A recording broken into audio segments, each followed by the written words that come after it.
Hi, I'm very excited to have you here today and get to be part of this presentation of the ATARD methodology, which is something that I created. I was on a walk on my farm and all of a sudden it came to me. So what is this all about? Well, after 50 years, yes, 50, of sitting at the bedside and working, we learn that us caregivers care for everyone else but ourselves. So I'm writing a manuscript, I'm doing this video, and I'm going to start these series so that I not only help myself, but I help everyone else in the process. There's a phenomenal video that I hope I can embed into here so that you can take part. I will introduce that this is all about caring for the caregiver. It's all about resilience, financial strength, and legacy planning. It's all about the process of wellness and holistic planning, legacy planning, and it's all about you. So when we care for the caregiver, what do? We protect and we build up the structure because an unstructured path will not go anywhere, like the architecture of a house. And then if we are protected, then we can grow sustainability. And again, very important. So going back again to the basics, my job as a caregiver and as a financial advisor is to help you get organized. And I'm a mentor mostly, but I'm going to enhance your valuation of your life with balance. And I'm going to hopefully share with you what are the important things in life that grow wealth. And know that life is it's a gift. We have gratitude for that gift. And I hope that I can serve a purpose. As we know, your career will save lives. Your plan will save your future.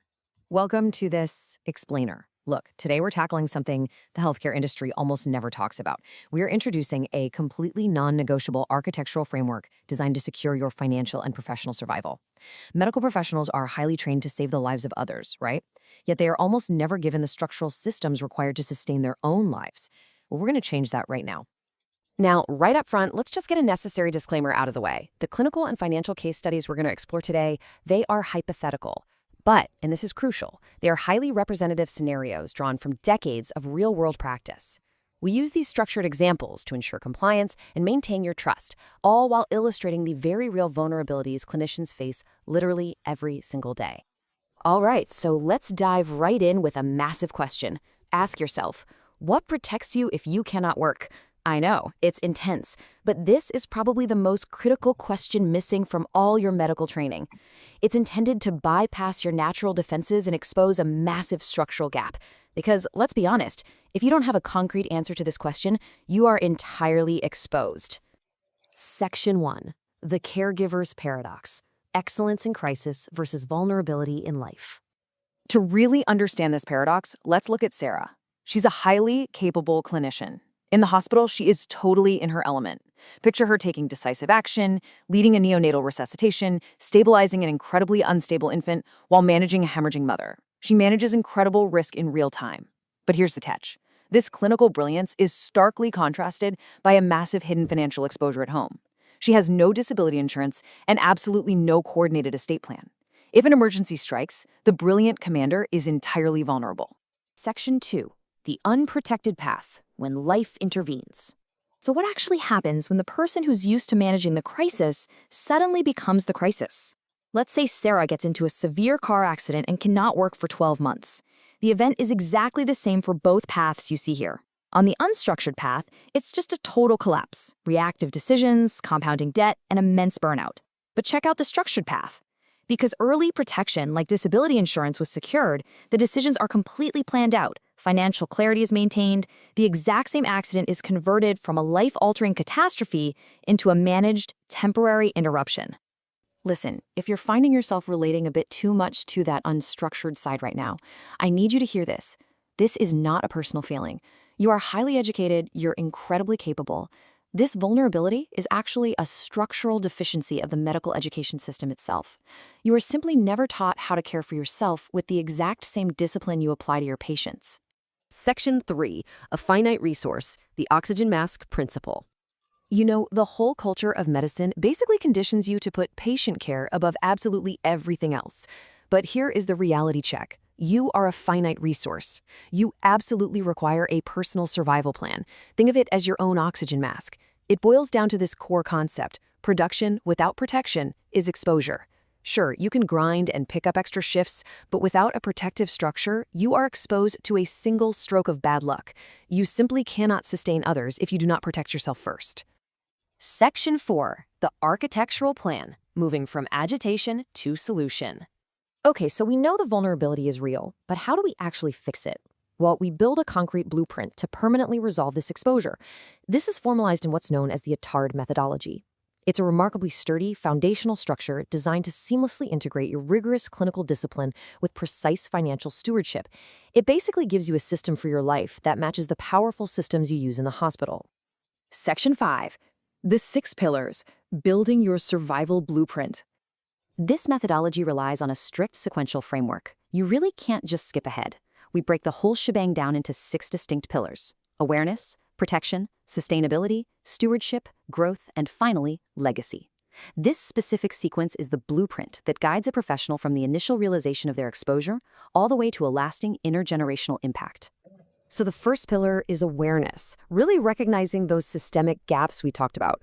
But awareness has to instantly trigger pillar 2, which is protection. We're talking about putting up immediate firewalls here, securing critical disability insurance early on to protect your absolute greatest asset, which is your future earning potential. It also means building up emergency cash reserves, because honestly, liquidity creates decision space. It totally prevents you from making desperate choices when life inevitably happens. All right, once you're protected, you move right into sustainability. This is your ongoing oxygen mask, putting structured recovery protocols in place to actively fight off burnout. And then comes stewardship. This is the pivot where you stop just reacting to your crazy schedule and start actively managing your resources and your career trajectory. You start making really intentional decisions about where and exactly how much you work. Finally, the whole framework culminates in growth and legacy. Growth requires really disciplined investing. And hey, if you're a private practice owner, having a solid grasp on your business valuation. And legacy, that ensures your life's work doesn't just evaporate. It's all about intentional continuity planning and the tax-efficient transfer of your wealth and your core values to the next generation. Section 6, saving your future, the ultimate financial oath. As we wrap up this explainer, we really need to tie your clinical mission directly back to your personal duty. You know, you took an oath to do no harm to your patients. Well, it is high time to apply a financial oath to yourself and to your family. Remember this: your career will save lives. Your plan will save your future.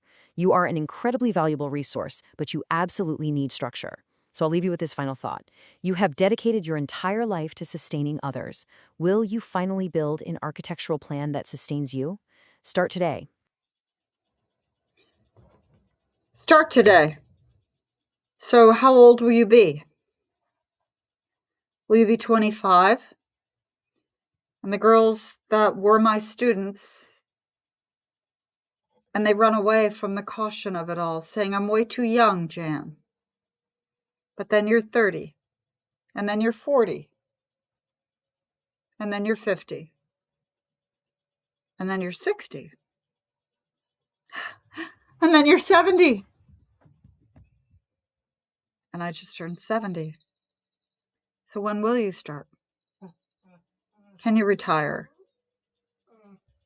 So you've built the foundation, and many of my clients, Stella, it's okay.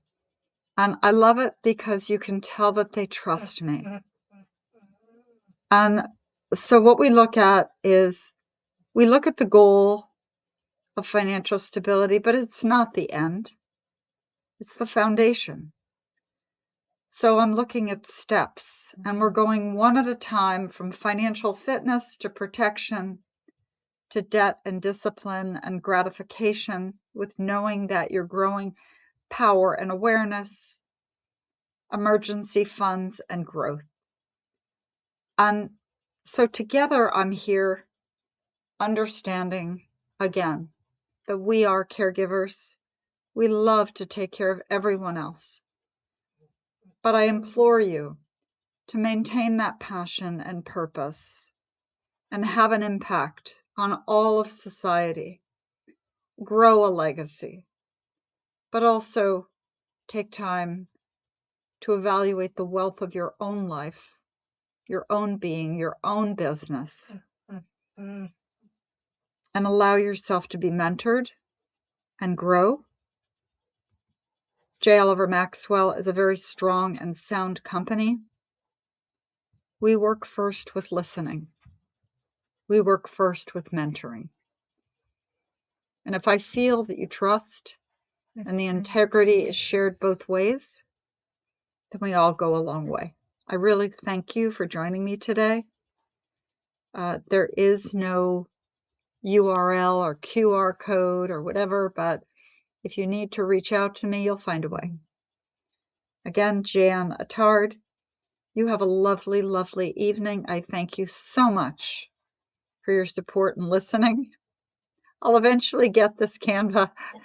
Because there was another video I wanted you to listen, or another recording. If you want it, just reach out to me and I'll send it to you. My labs are over in the distance saying, Mom, why are you focusing on that video? Anyway, I love you all, and understand that stress does very different things to the body. So vow to take care of yourself, vow to sleep and eat right. And you don't always have to do the next 16-hour shift. Stella, have a good night. Thank you very much.